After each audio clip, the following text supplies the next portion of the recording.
Welcome back, BMB podcast, episode number 6. We're going back to back. We had another recording yesterday. Another special guest here. You want to introduce yourself? Let's get it.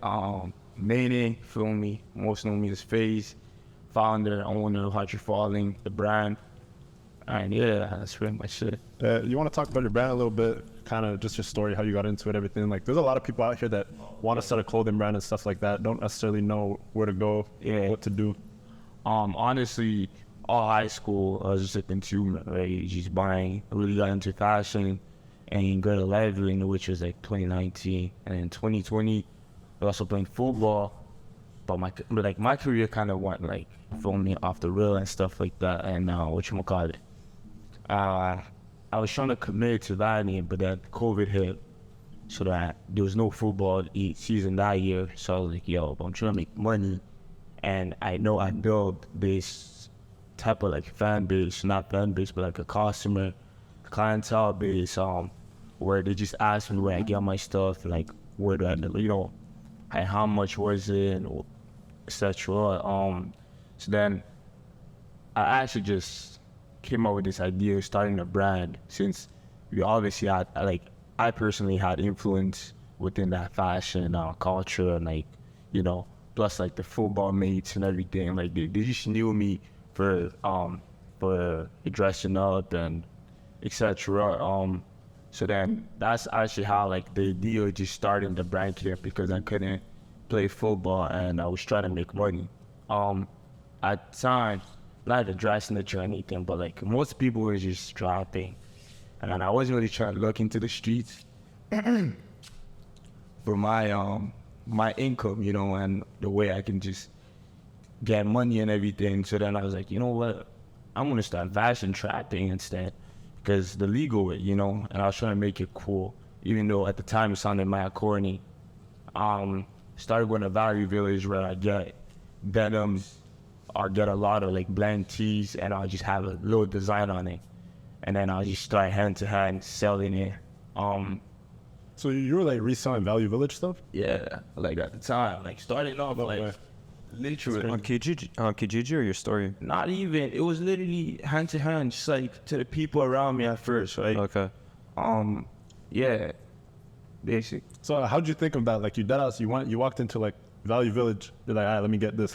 Because did you make any designs on it or anything, or you just? Oh yeah. So basically, because I used to thrift a lot, right? So Value Village, like we used to call it VV, and we had this way of just making it cool, although it was like basically like secondhand. Yeah. Yeah.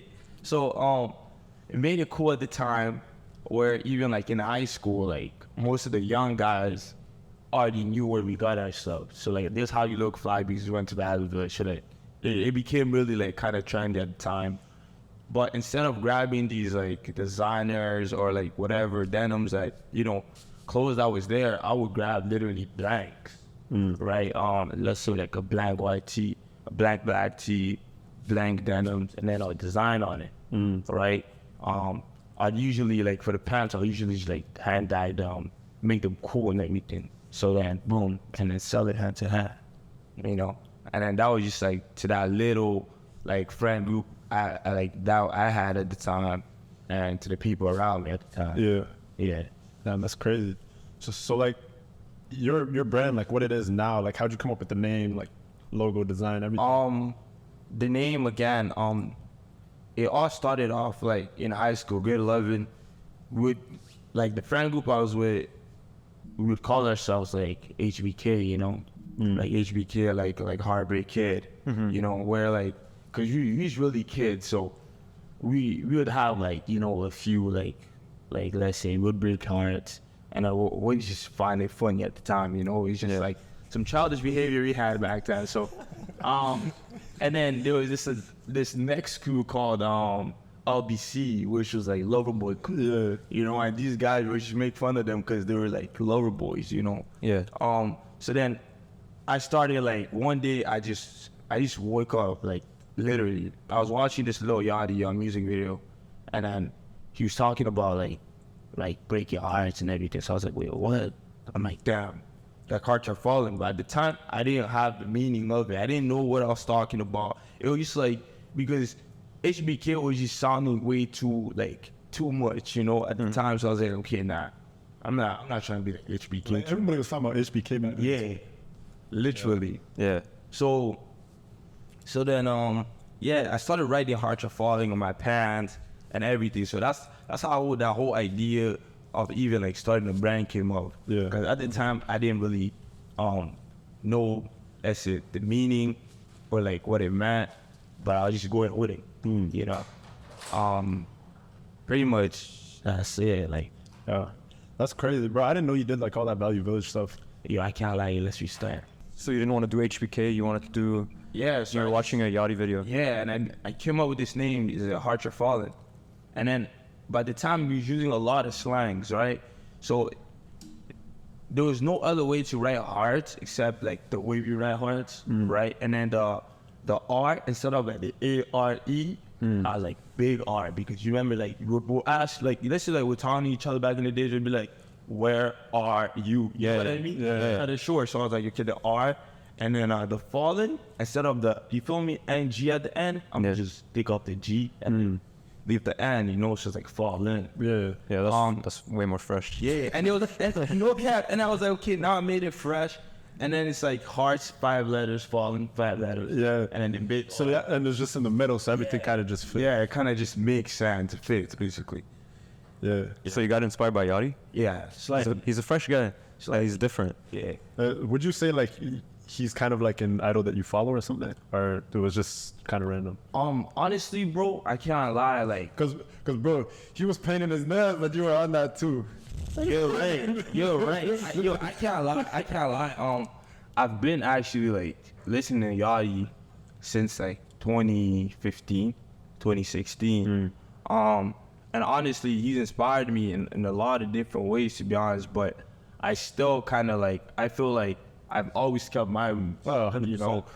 But a lot of like my references and like, you know, in my mood board or whatever I'm feeling, and like, you know, and I feel like we tend to like kind of keep ourselves like in that one lane where we don't want to experience other things, you know.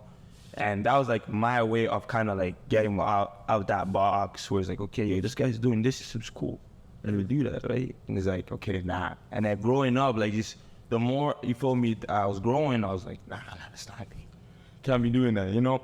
And then, but at the time when I was doing it, it was like, I also had influence within like the younger guys, right? So the young guys were also doing what I'm doing.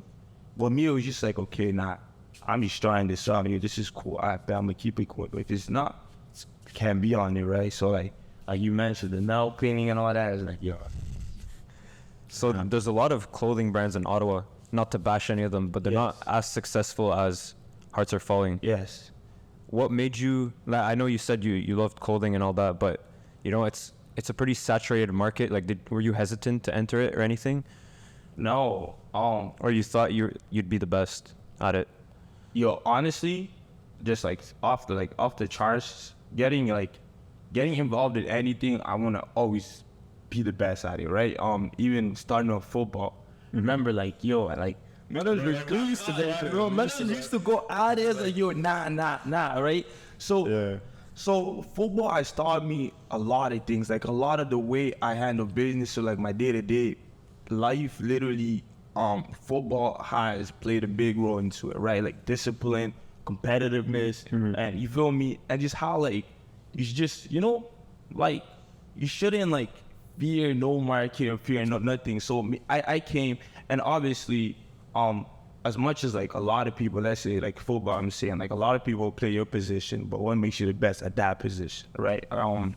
So I came in the game understanding like I need to be number one. I gotta be number one, and I'm not going to fit in, right? So I wanted to be as different as possible, do things at the extreme level as possible, you know, and yeah, like you said, like, it's really saturated. The fashion game is hella saturated. Plus, one thing I honestly think is weird, right? Is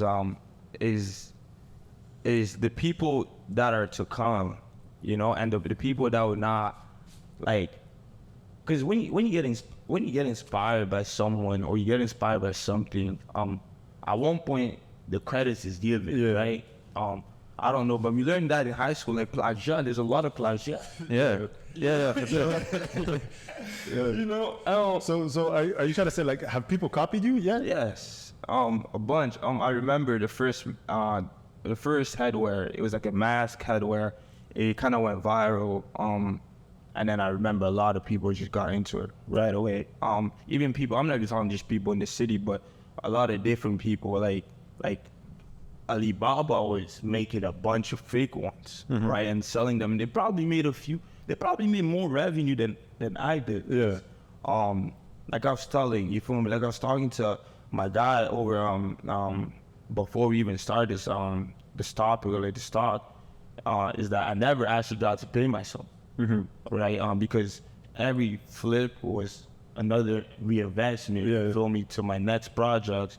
So, like the people copying or making fugazi, let's say, pieces that I've made previously are actually making more profit than I ever did, right? Because a lot of people also, let's say like the to come supporters or like the new clientele that want the old stuff. Yeah. Mind you, I don't resell, I don't redrop, I don't restock, right? So the people making the fugazi pieces, they're consistently selling. So the only place other people could go get it from is them. Exactly. Yeah. Right? But again, you can tell which one's real, which one's fake. Yeah, for sure. You know, we still, while designing, you still like leave those authenticity, like marks and everything. So yeah. Like, has anybody actually copied your logo? Or like somewhat like close to it? You know what's crazy?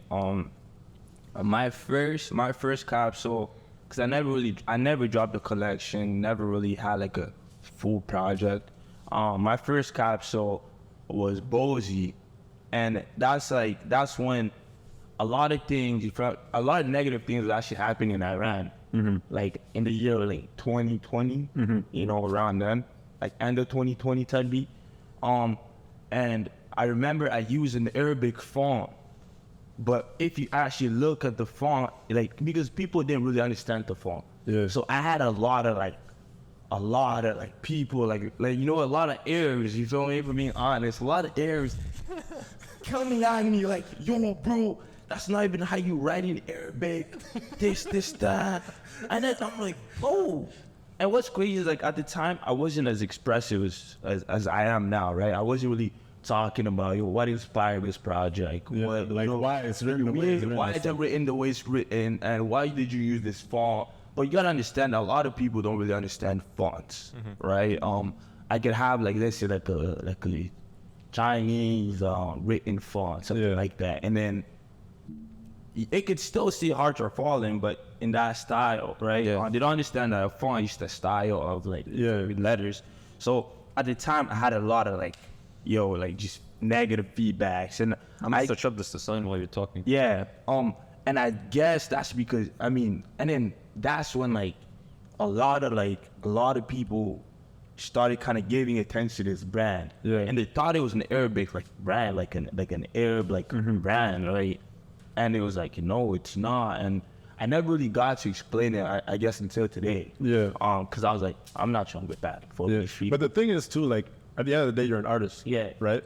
And I think that's kind of what differentiates your brand apart from, like, a lot of other brands, because you're not only designing, like, pieces of clothing, but, like, you're creating something that has a little bit more of an authentic feeling, like, an authentic look. So, like, whatever happens in your mind, at the end of the day, you're an artist, and you can't really explain what's going through your brain when certain things are going on, and everybody sees it in a different light. Exactly. You see what I'm saying? So, like, exactly. And it's hard to explain. It's just this? Like the two dots? Or was it an Arabic word? Honestly, I kind of take it down because it doesn't match my feed no more. Okay. But I could show you. It was insane, to be honest. Like, did you know what the word meant, or you just took it for the style?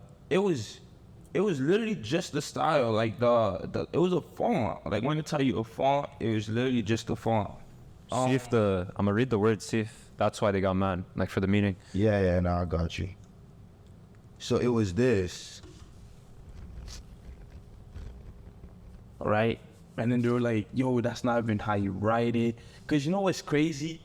Is that it was written backwards or like something like that. So yeah, I think the reason they got mad, we could pop it up on the screen. I'll screenshot this and send it to us later. Yeah. But so pretty much like every letter is written like as its own letter. Yeah. Instead, it should be stuck together. Yeah.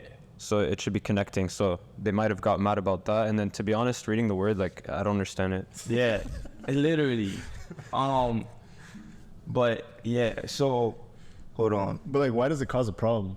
But it was mostly like the word, like this. No, yeah, that's fucking fresh. Yeah, right. So it was like this, like, Yeah. you get what I'm saying? You can still read HeartsRFallin, right? Yeah. But then they were like, that's not how you write in Arabic. Yeah. So it wasn't even the previous thing I just showed you. It was literally just that, like, you see the font, But right? it's just a font's a style, and it's still written. It's written. Exactly. But to me, I don't see how someone would get mad. If anything, it's like clout to Arabs. Yeah. Like it's fresh. Yeah, but I guess they thought I was trying to speak Arabic or something. It's not funny. And it was like the backstory. I wish actually like I kind of like explained that backstory fully.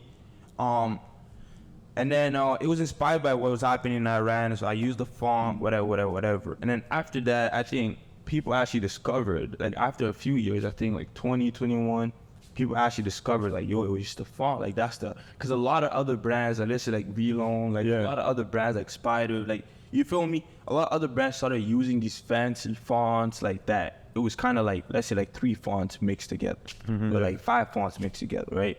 And they actually understood that, yo, this is just the font. Like, it still says HeartsRFallin. And let's say like the first people that kind of understood it is like, once you see it, you can't unsee it. Yeah. Right? Just like that showed you like, oh, yeah, that's actually kind of cool. Like, we can't unsee it.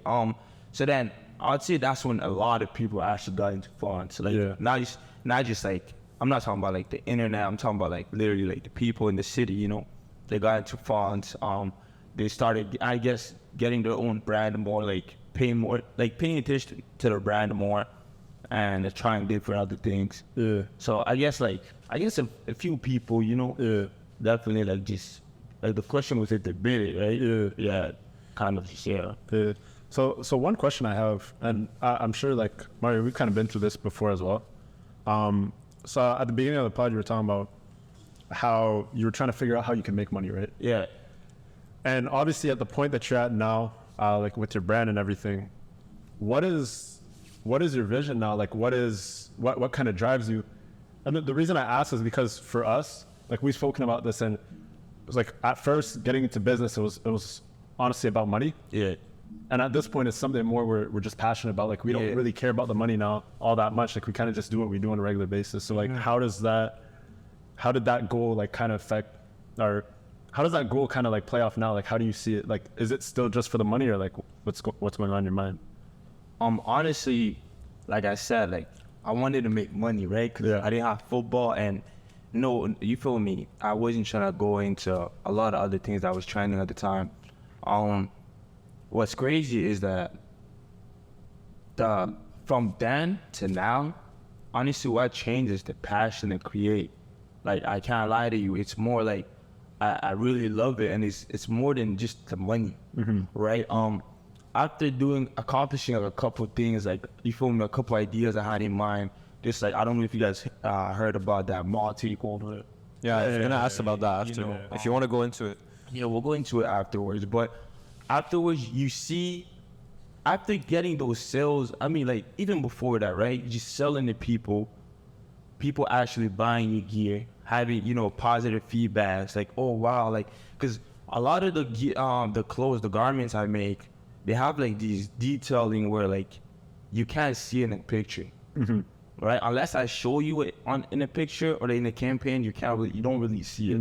So to really feel like, oh, is this good quality? Is this a well thought out piece? Is this, that? You really have to buy it, right? So, and this is like the time that I actually want to thank like everyone that bought, you feel me, something from me just before even getting to really see the piece for what it is, because there's a lot of faith into it and a lot of hype into it, right?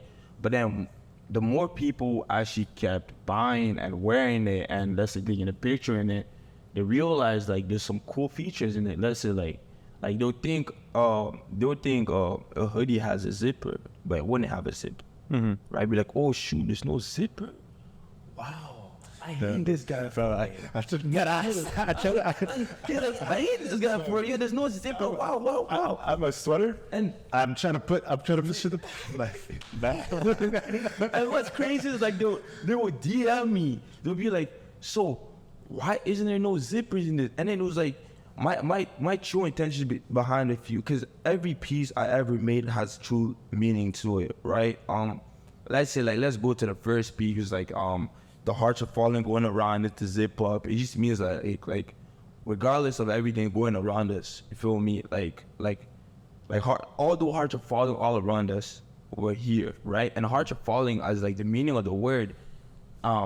After, you feel me, after going from that HBK to like where it is right now, it's like the beauty in the pain, right? There's beauty in the pain. Like, let's say whatever is going on, whatever was going on in Iran and everything, but although it's like hella, like, you feel me, it was just like sad and everything, but there was honestly like art in it.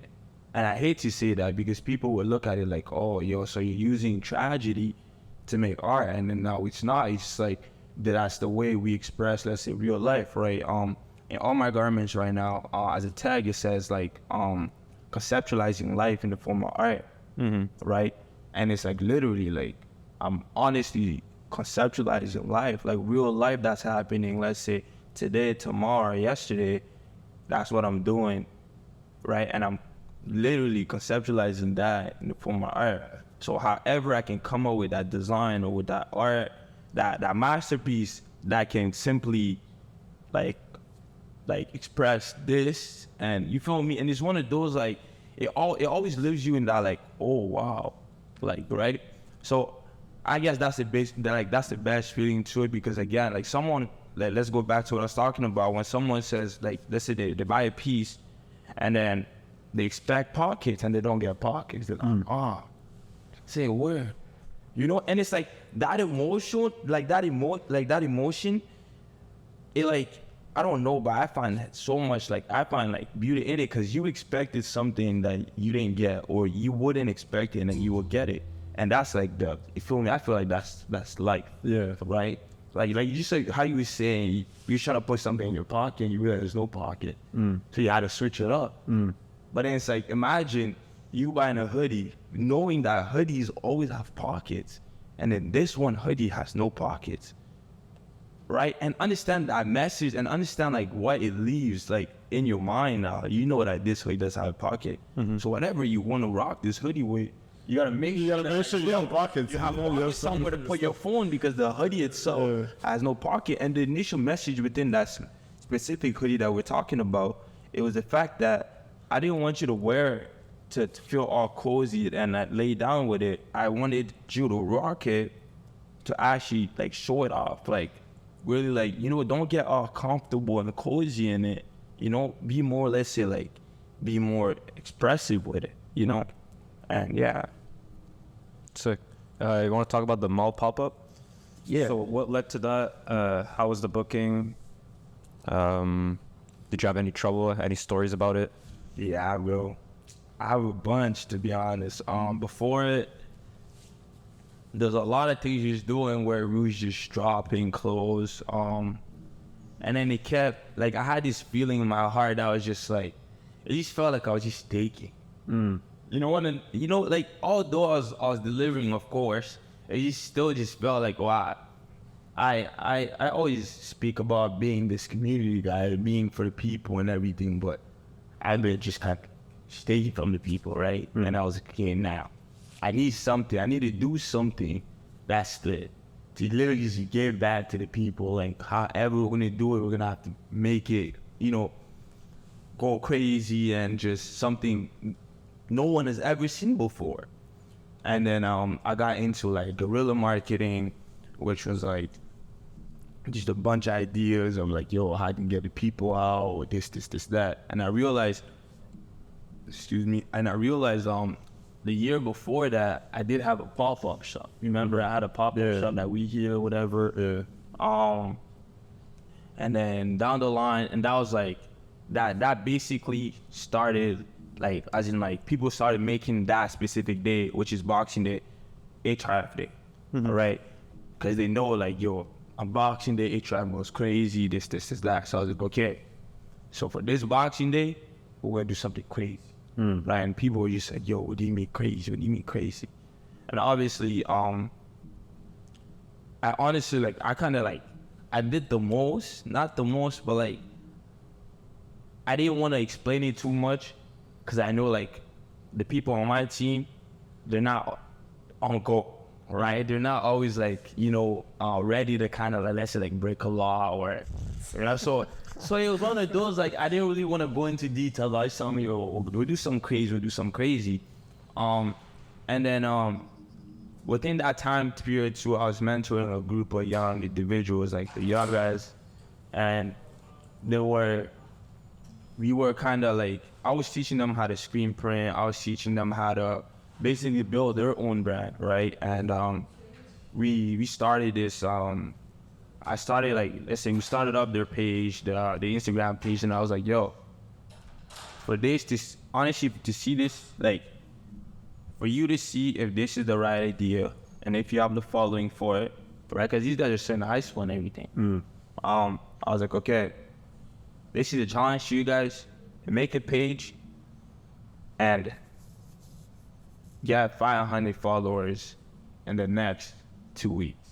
Yeah. So these guys are crazy. Boom, boom, boom, boom, boom. Bro, in like a week and a half, they have 500. What'd you do?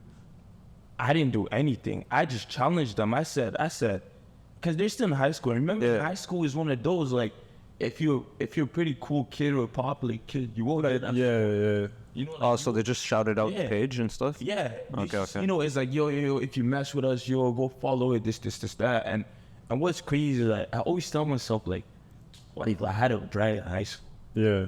Like, I think it would be a whole different story just because it's like, let's be honest, like, school was like, it was sick. Yeah. You had a bunch of friends at the time. Yeah, and you have a bunch of friends. Bro, the way people buy grad like they're buying everything. You know, and it was like, it was just crazy. Because it's like, yo, I just be thinking like, yo, what if I tapped into, you feel me? I went into football and I tapped into fashion at that exact time.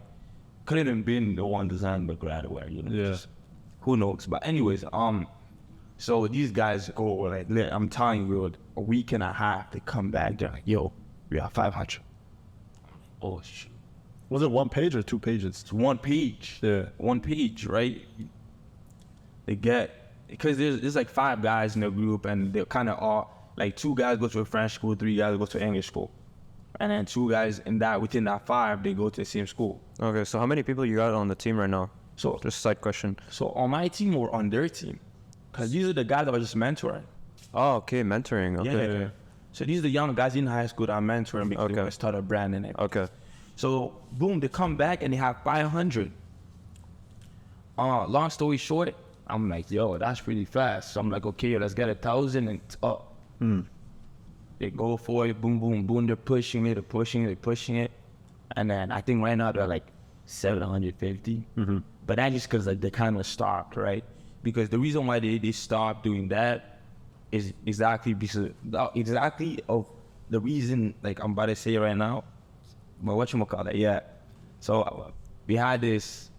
I was just thinking about 3 things at once. It's crazy, but so then boom, HRF is approaching, so they kind of stopped promoting it because I released a post, and then that post they started pushing it forward. Right? So like their promotion kind of went down because HRF kind of like for me, it became priority.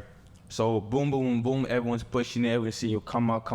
And what's crazy is like, I told everyone, yo, the 26 HRF gave back free HeartsRFallin, right? And understand that, yes, my audience, the youth, but most of the youth, they can't really afford HRF because, I mean, a hoodie is in between 150 to 180 Canadian, and I don't really do a lot of, like, let's say, sometimes I do discounts and everything, but I don't give no deals or nothing, you know, so at this time, a lot of them, they've been missing jobs and they haven't really been copying because, you know, these guys still in high school. Some of them don't have jobs.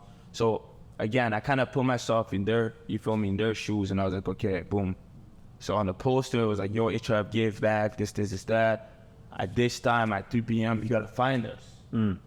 Right? What's crazy is like these guys, they all thought like, oh, it's gonna be on that same spot. Like, I had it last year, the previous year. So at this time, they still didn't know what was going on. Yeah, they still didn't know what was going on. Like you knew. Yeah, I knew it was gonna be crazy.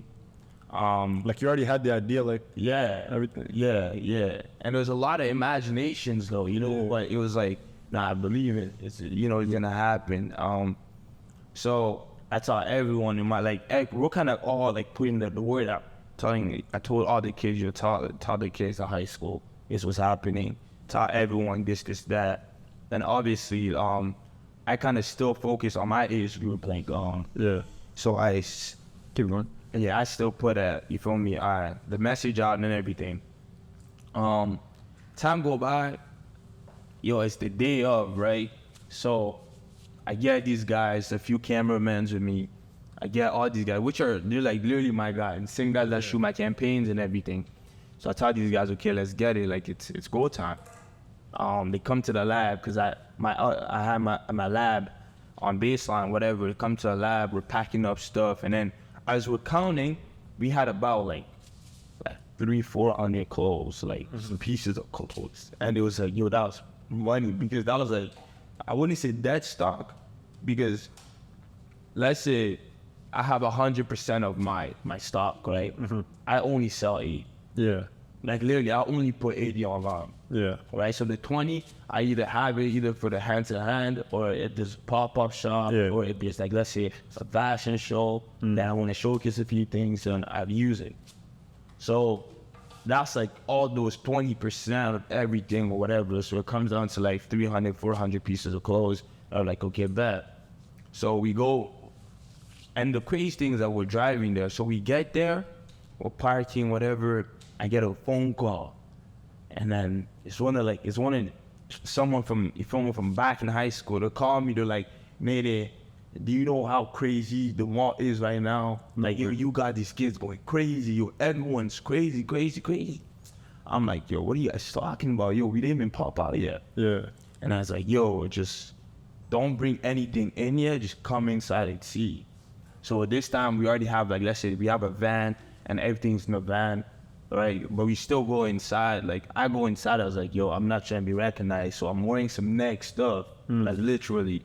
And what's crazy about that is I get in the mall, and then all these kids are like, yo, it's him. And what's crazy, I'm just walking normally. I look back, yo, huge crowd of kids. Yeah. Literally just saying, yeah, it's him. It's him. He's the owner. I go in Apple store, just like a normal person, Apple store. I try charging my phone. I look back, your Apple store's filled up. And what's crazy, I tell everyone, like, the other guy filmed me because I had a few helpers at the time. I tell the other guys, I'm like, yo, I can't even come outside, so you guys are gonna have to bring things and meet me at this area. All right, so I give them like this area, whatever, and then I look back, bro, a lot of kids. And what's crazy is, like, I have a few models also with me, like No Fables, and like just a few artists like Leah Cloud, like all these people, right? So they're also gonna have like the audience in the city and everything. So all these kids are just like, yo, she modeled for them. Yo, that's the model. So, man, all these kids, I'm just hearing voices. All these kids were crazy. So I'm like, yo, these kids are annoying, bro. I'm gonna burn them out. I'm like, So then, I start running. I start burning them out. I look back, a bunch of kids are running. And what's crazy is like this is like the aftermath. Like, apparently when we was running, there was people in wheelchairs, and these kids kind of pushing, like they were just pushing them out of the wheelchairs. Or it was insane, right? I don't even want to laugh. It was insane. So then, boom, I'm running up and down the escalator or whatever. And it's one of those, like, you don't really just being chased by that much kids. You can't just like hop on them. You feel me? The escalator and then post up. It's one of those, like, boom. you know, I'm cutting. And then I was like, honestly, we all got together at this one spot. And then we had like this microphone thing, right? And I was speaking through it, but there's a lot of people that were kind of like just like on the side, in the back, in the front, on the other side. So it kind of looked like I was in the middle of all of them. Then I was like, nah, that's not how I want it. Everyone to get on this one side. What's crazy, like police came, the mall owner came. There's a lot of things going on. And then the mall owner actually, at first he thought I was selling clothes, right? So he's telling me I need my money. Like, he didn't really understand that we was giving back to the community, right? But regardless, like, what does he mean? Yeah, I don't know. He was Like, saying, because he rented the spot. yeah, is what he meant. You know what I mean? Like, you wanted money for rent, Like, no? you guys were just in the store, like just in the mall. Yeah. Yeah. You know, But and he's then not even using a spot though. He's trying to make money.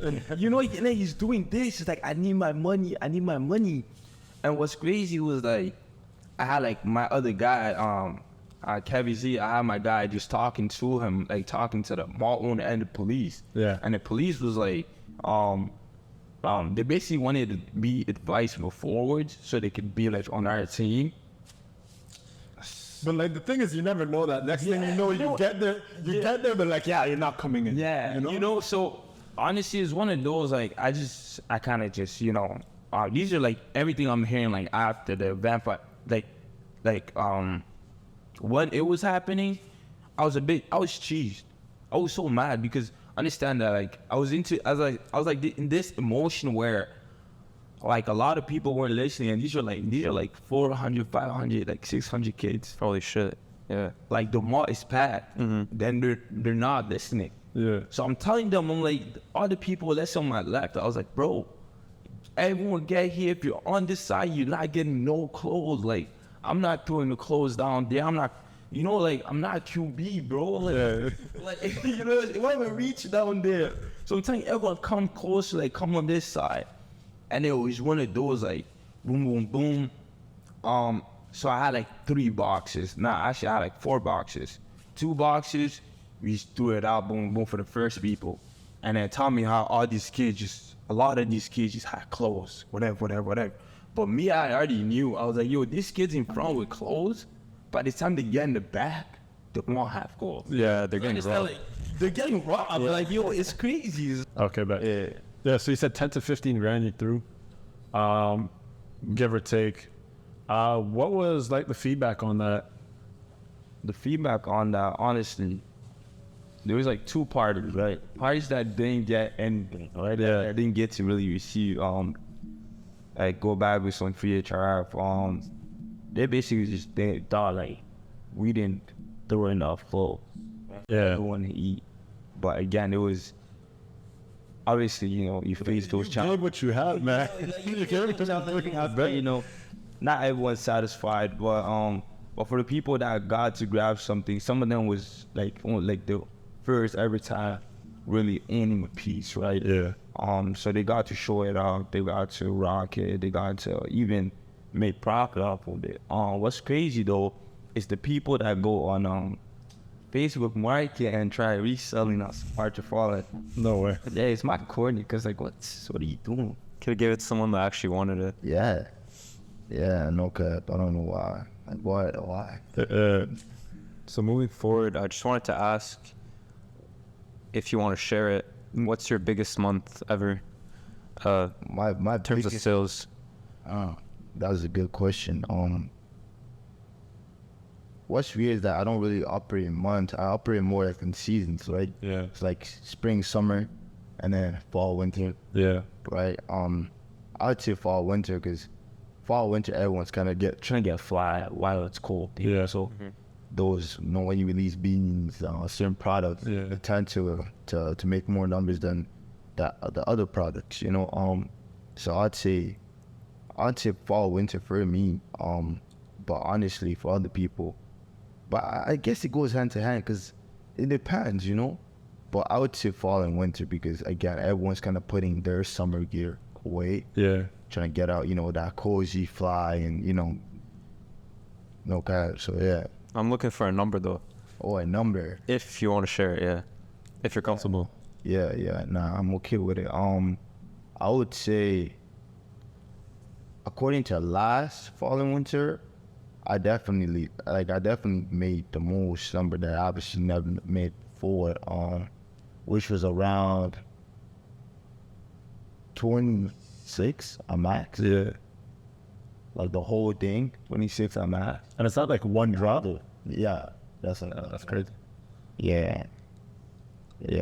And that I would say like that was the pink month, pink October, because also that was my first time donating, right?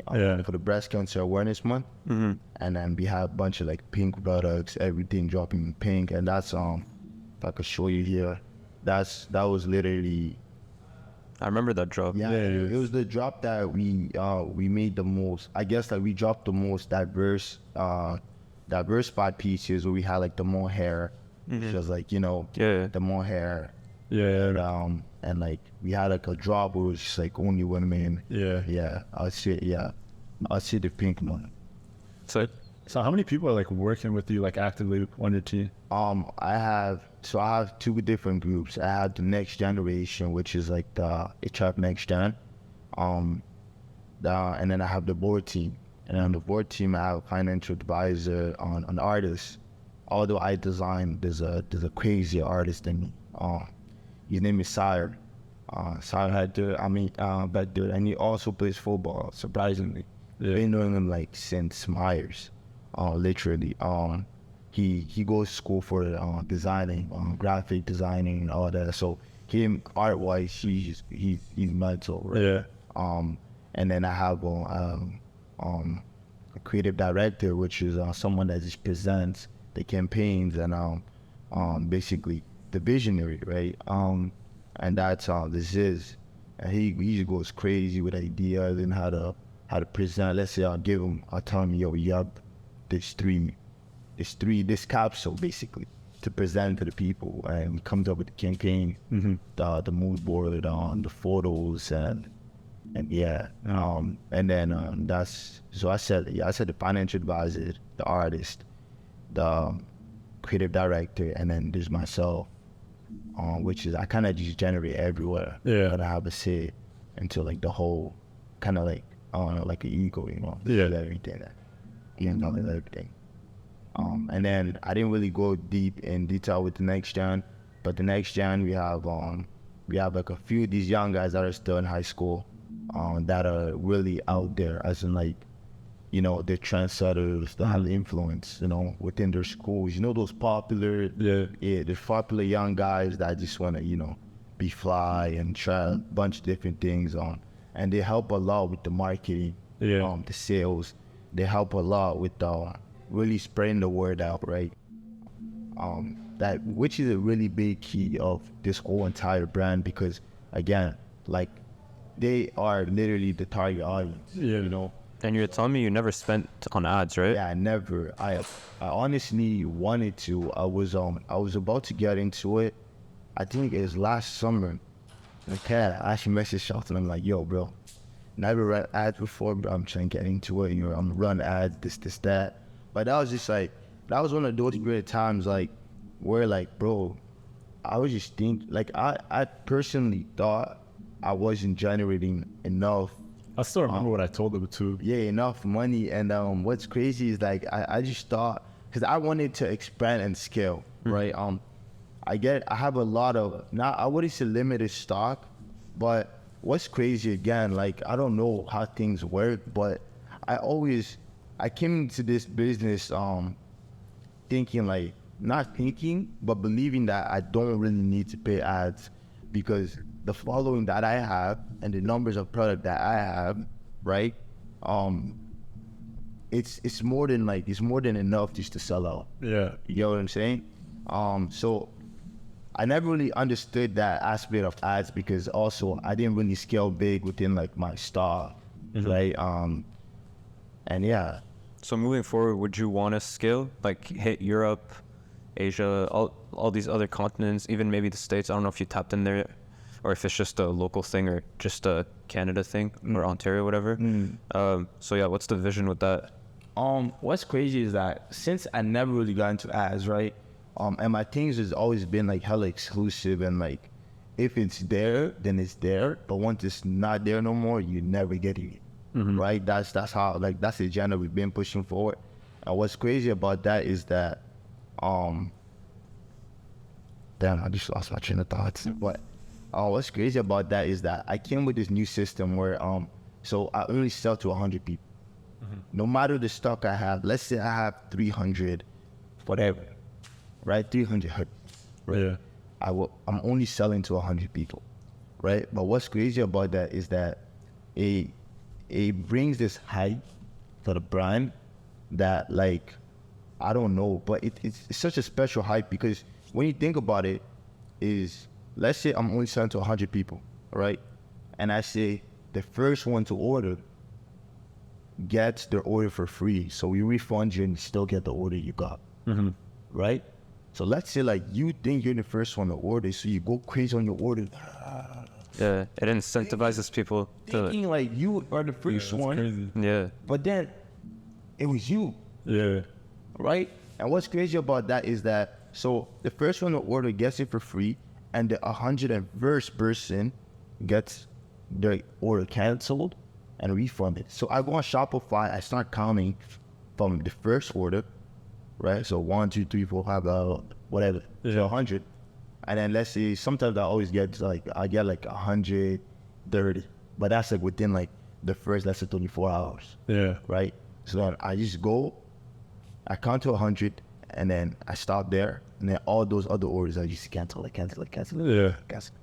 Refund. Yeah. And what's crazy about that is that it puts this cap to the brand that, yo, like, I ate it. And like we always push this narrative like, yo, don't eat it. Like, be within the first order, right? So it's like it forces these guys to, like, boom, right? To order faster and be quick, you know. And what's crazy about that, like I said earlier, I don't restock. So after it's dropped and after it's gone. Yeah. I kind of get to the next project, because again, there's this agenda I'm following, right? That I'm trying to, let's say, within this season, I have 23 projects. Like, literally, for spring and summer right now, I have 23 projects. And I just dropped, let's say, boxers and socks. That was just my first. So I have 22 left. And if you think about it, I have June, July, August, right? And end of August, beginning of September to drop the rest of the project. But being realistic, I won't get to drop that much. Yeah. Right? So, because again, the production team's timing and a lot of other things, it would just, let's be honest, it won't be possible. So to go back to restocking projects when I haven't even done like what I'm trying to get done, and Like, it doesn't make sense. it doesn't make any sense. True. So it's literally just like first come, first serve, let's move on. Yeah. First come, let's move on. And what's crazy about that is, like I told you earlier, I only sell 80% of my stock, right? So HRF Day coming up, that like almost like that's like the only time you really get to get whatever you missed. yeah, that's sick. You get what I'm saying? Yeah. Yeah. So that's pretty much it. I want to get into. Are you in school right now, or you dropped out? Yo, honestly, I never even went in. You never went. I never went.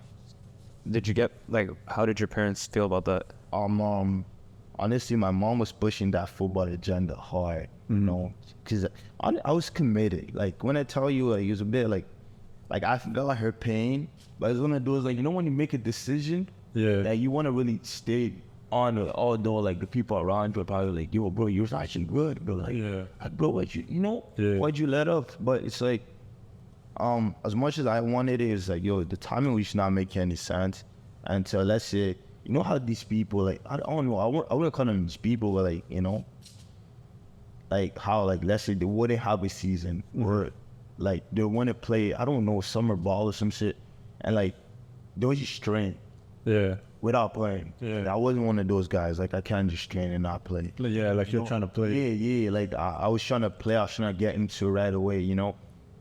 That waiting time, it just felt like a whole blank spot that needed to be filled. You know, so once I got into it, the brand thing and like just There was too much going on. Yeah, it was kind of the same for me, bro. So I feel you on that.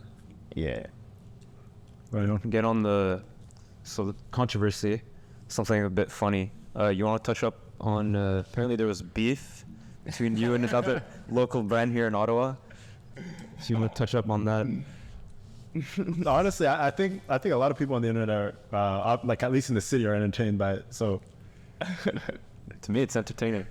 So do we need to specify, or do you know what we're talking about? I don't know. Actually, man, I do. I mean, I know one. What's crazy is like I never really looked at it as competition, or like I never, but obviously having to accomplish what we've accomplished, and having the support that we've been having for the past few years, has kind of brought us out of that conversation. But obviously for some people, they maintain relevant, they gotta keep bringing us back to that conversation of this brand and this brand, the best brands in the city. But then what's crazy is this brands like literally being born, let's say this year, the year before, that are way crazy. And I kid you not, if you look at the guys like Dolos worldwide, these guys are crazy. If you look at guys like Knife Circus, guys a lot of these local brands are way crazier than the specific brand you guys trying to talk about. But we're not gonna say any name. But what's really crazy is the fact that I think this guy is lucky in some way somehow, because he actually started that his merch brand, in high school. Yeah, and it is more merch than a brand, in my opinion. Yeah. And you know what was the first issue I had with it? It was the fact that so in 2019, I remember there was actually a genocide going on in Congo. Mm-hmm. And then the brethren was obviously putting Congo flags and hoodies. And then I was like, yo, bro, I hope you get to donate some of these proceeds, right, to what's actually happening out there. Because obviously, as mad if you're just getting these guys to rep their country and, graded, anyways, but I won't get into it. But, and then he kind of just let me on scene, right? And I never understood it. I was like, yo, bro, this guy is dissing. That's mad. So time go by, whatever. And then he actually never donated, right? Just to, so that kind of I was like, bro, that's so crazy to me. Mm-hmm. And what's crazy about what I was just saying earlier is the fact that he actually started in high school. Mm-hmm. So he had that crowd, let's be honest. Although let's say he graduated a few years, I don't know, 4, 5, 10 years ago, you find he was still coming back to high school, and honestly, to me, I think what he was doing, and if it was really well thought out and well done, he could have been way farther than he is right now, and obviously getting into conversations being a better brand than HeartsRFallin kind of just killed his credibilities also, because I don't know, but a lot of people would much better rather support something that's authentic and that's literally built in front of the eyes, mm-hmm. than something just being made off gilding, you feel me? So you're looking at quality wise, you're looking at design wise, you're looking at how do I even say it? Brand biography or whatever you wanna call it. The way I see it too is it's kind of different genres. You know how people like rap and some people like country music. You see what I'm saying? See, HeartsRFallin to me is more like a designer brand. Yeah, it's something exclusive. It's something. Yeah, it's a bit more expensive, but I mean, it looks very nice. Yeah. And so the other brand is more a merch, as if there's a fan base. Yeah, Which honestly, I want to touch on that too, because I remember seeing a post where people were especially people coming from the same opposing brand, you could say, we're talking about prices on some of your clothing and stuff. So I wanna touch on that, because obviously they mentioned it, but a lot of other people have mentioned it too. So what is, because I don't know, you've never really addressed it. So what do you have to say those people that are talking about pricing and stuff? And honestly, bro, I can't lie to you. There's a lot of people that tend to start a career of trying to belittle such like, because honestly, HeartsRFallin is in the development stage. Every day we're working on it. Every day we're trying to make it better. I always tell people we'll get there, you know. It's not. Let's be realistic. Like, we're all in business here, so understand that for great quality, you can't just charge at certain price. Yeah. Right? You can't, because you gotta make sure. Let's say you're at least doubling the profit. That okay, I'm still gaining, but I'm still, you feel me, for what I've invested inside. Understanding that also that our production teams are not in Canada, so the currency is way different. You're looking at USD, and then that currency is way crazier because again, like, you're in Canada, you're ordering from, you feel me, from Canada. So everything you're looking at duty, right? Duty fees, taxes, all type of things. So just with that currency, that your investment is probably not even enough to really, you feel me, you can't just, let's say we're selling a hoodie for 150. Yeah. I got that hoodie for 80 USD. Mm-hmm. How much is 80 USD in Like $100. $100. Yeah, it's $96, maybe. That's 1.35, I think. Yeah, so Yeah, it's about 100. yeah, So we'll round it to 100, right? So then, if that's 100 Canadian, and you're selling it for 150, so the profit on it is really $50. Mm-hmm. and then that's not even to mention, like, you get charged by transaction fees from your payouts. Exactly, from Shopify. Shopify eats your Shopify has at least 50K. honestly, there's a lot of things that come into it, and obviously these guys, these people on the outside don't really see it, so they think it's still like freedom of expression, and I won't stop them. But like, what's crazy is that you can't try making a career of speaking down on something you have no idea of. You feel me? Guys, you know, we have the funniest guys in Ottawa. You know, we have Kevin Hart, we have the, you feel me? I don't know, bro. It's just it's crazy. But yeah, and it was just a lot of crazy things, because then you would see things like these guys rather wear fake brands, fake Louis V's, fake Gucci. But then I actually wonder why sometimes. I'm like, yo, why are you rocking fake stuff? Mm-hmm. But then I look at my prices, and I look at the prices of the real things that they're rocking. So, it makes sense. You just cannot afford it. I can show this. This guy get it, but with all honesty though, I can't lie. In my childish days, I'll definitely go back and forth with And like entertain it. But it's not worth it, bro. Even talking about like stuff like that, like thinking about it, like, bro, the amount of time that you're investing into like what you're doing. Yeah. And then obviously people don't understand margin and stuff like that, but like, you're consistently investing time in that. Yeah.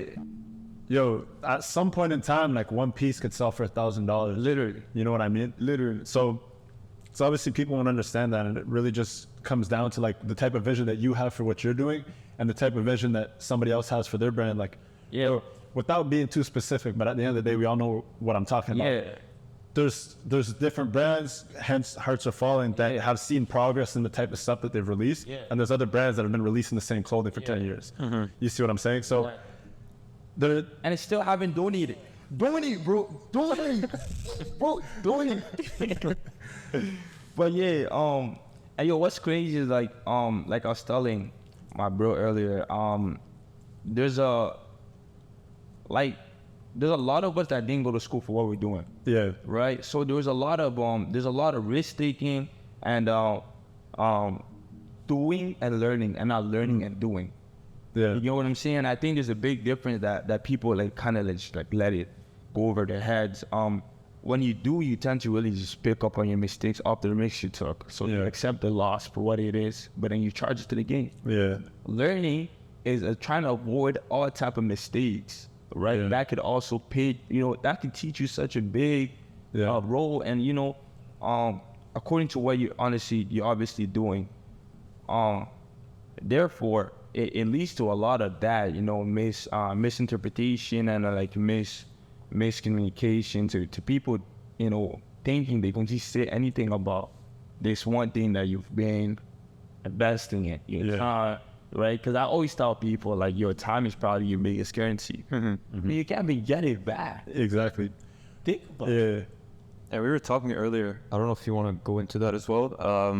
What's your history with previous jobs? I know you told me you were cleaning Justin Trudeau's office. Literally, bro.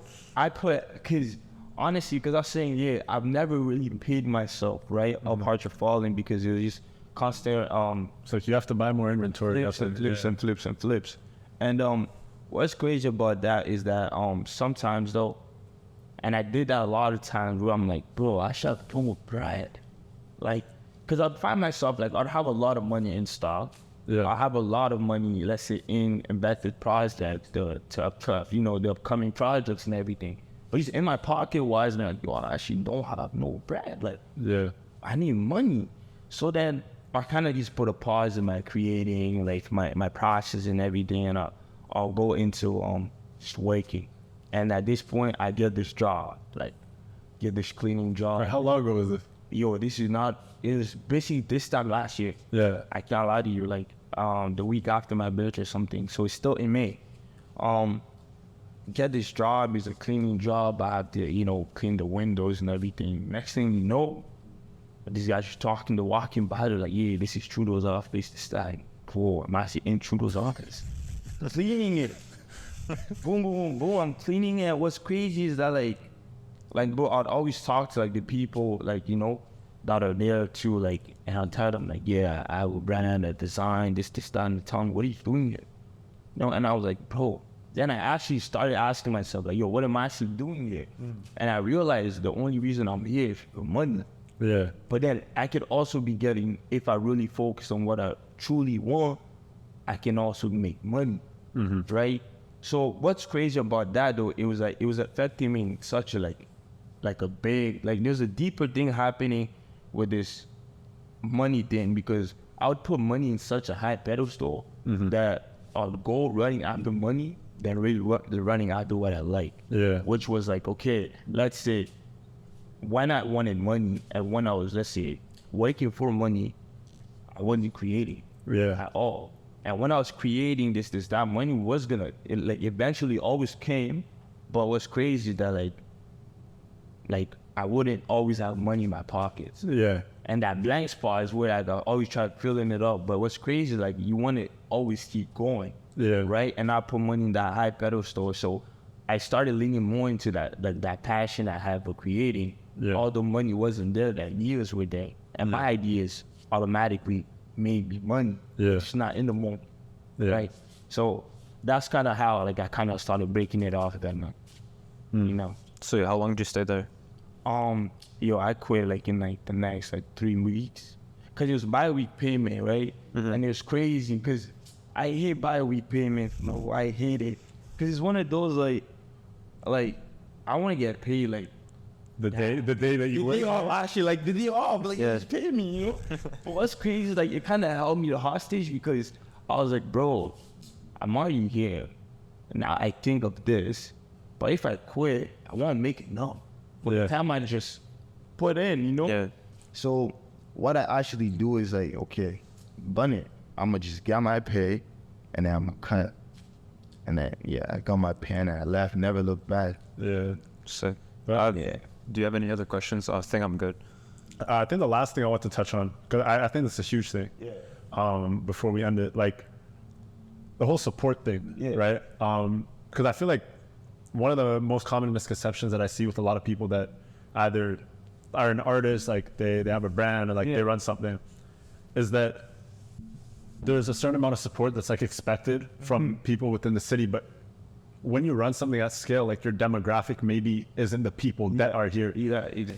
So basically what I was saying is, like, I want to touch on, like, support, especially because I feel like a lot of people that are starting, like, let's say a clothing brand or you know, a business, whatever it is, are, like, expecting a certain amount of support from, like, locals. Right? And I think that's one of the biggest that's one of the biggest misconceptions, just because your demographic might not necessarily be the people that are here. And the reason I say that is because we haven't brought on one client from our city, maybe one person, and the person honestly didn't fit like our criteria, and like we're trying to do them a favor, you know? And so, I kind of want to touch on that, because obviously to reach like a certain scale, you're gonna have to be hitting like people that are fitting like your brand aesthetic. So like, how did that kind of affect you, and what have you kind of learned off that?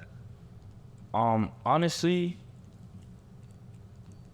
it's a constant, like it's a like you're consistent, like you're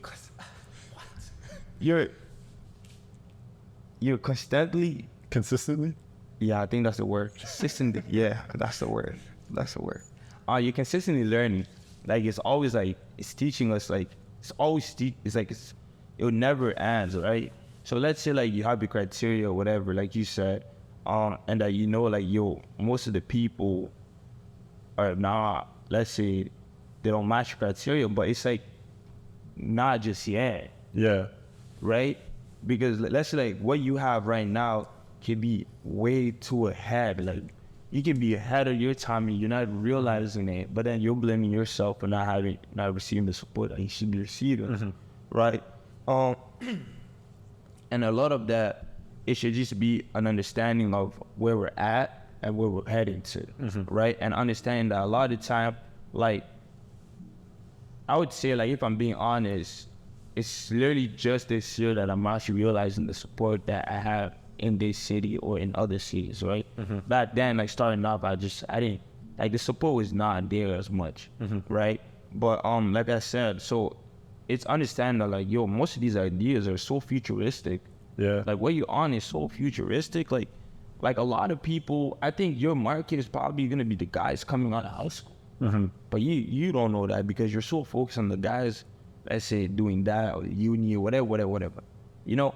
And what's crazy about that is just like, yeah, you just ahead of your time, and you should just keep working on, I guess, like, developing your craft, you know, developing your the works that you got going on. And well, what's crazy about that also is that you always gotta look forward to expand, right?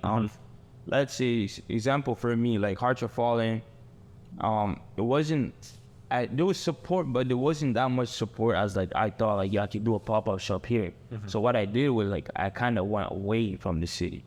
Yeah. And I was doing a bunch of cool stuff away from the city. And then the people in the city, they were like, yo, why don't you do it here? You do it here. So they want to see other people support you. Before they start. Again, there's a whole bandwagon ship, like, that gets formed before you get that support that you too and need or deserve. But also, again, like, you shouldn't, like, not that you don't need the support, but you can't always expect it. You shouldn't, don't have no expectation of the support, because, again, like, where you're going is bigger than where you're at. For sure. You know? And eventually, like, those people that didn't support you just because they didn't really see it yet. Yeah. So you can't really blame them for not being as futuristic as you are, because, you know, we all live, like, different lives, you know, but there's a level of understanding that you see something working very well when you see the community or the people, for sure, getting, you know, being involved within it. So I guess that's really one thing, you know. And a lot of things, to be honest, a lot of the support you're gonna encounter within the city that I realize is always beneficial, you know. There's not really, like, not that I don't believe in it, but I don't believe in legit support. Because, like, yo, if anything, let's say I have a product, right? I'm selling that product to you, for you to look for, right? But then you're buying that product not because you like the product, just because they know you. Because they, you know, it's either because they know me or the people around it have that product. Yeah.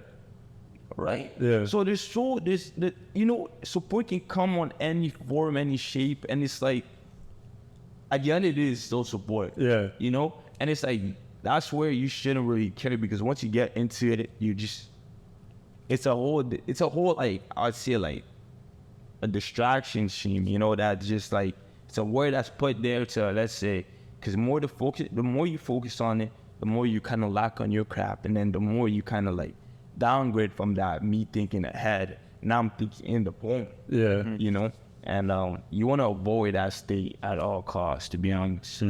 Yeah. Cool. But so closing it out, this is literally like the last thing we ever ask anybody. Yeah. Before like the outro and everything, just a quick piece of advice to your younger self, or just somebody that's in the position that you were in before. Just one thing you would tell yourself. Do it with all your might. Do it. It could be anything, honestly. If you want to go to school, bro, go to school and be the best in school. You know, if you want to go into, I don't know, like anything, bro, just be the best. Like try to excel, and not just try, but excel, you know? Yeah. I'd literally just do it and be the best at it. Like literally, don't do it to fit in. Don't do it to, do it to stand out, do it to lead, do it to create, you know? Like I always say, there's no boundaries. There shouldn't be a roof over your head, you know? Yeah. Literally just go crazy.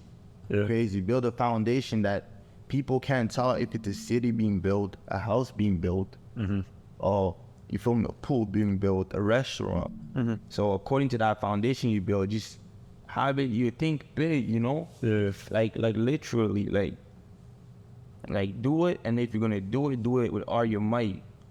You know, a lot of people, you know what I realized was a lot of people depend on hope. You know, like school taught us to have hope. Yeah. Like I'm gonna go to school and I'm hoping to be let's say fucking whatchamacallit, doctor. Yeah. Right? But then I get all this doctor thing and like, nah, you know what? I don't want to do that no more. Or this, that. Or you never even wanted to do it in the first place. They just put that in their brain. Exactly. But then it's crazy because it's like, it was hope. They were hoping to be this, you know, this, do that. And then when it comes to it, they're like, oh, I don't really want to do it, but I'm going to do it because I'm already here. Yeah. But now they're settling Yeah. for something they didn't even want to do in the first place. So that's why it's like, if you're going to do something, make sure that's what you want. And do it with all your might. And don't do it to fit in, but do it to be the best at it. You know, that's how, I guess, this, like, we're just going to keep pushing, you feel me, everything forward. You know? So, That's it. Yeah, that's pretty much it. cool. I mean, that brings us to the end of the pod. So, shout out Nene, shout out HRF. What can they expect from you in the upcoming months? Honestly, expect and unexpected, to be honest. If you're going to keep pushing the boundaries. Like, for real, we're going to keep pushing the boundaries and, you know, just being the best at what we do, to be honest. Honestly, though, we have to get our customer service up.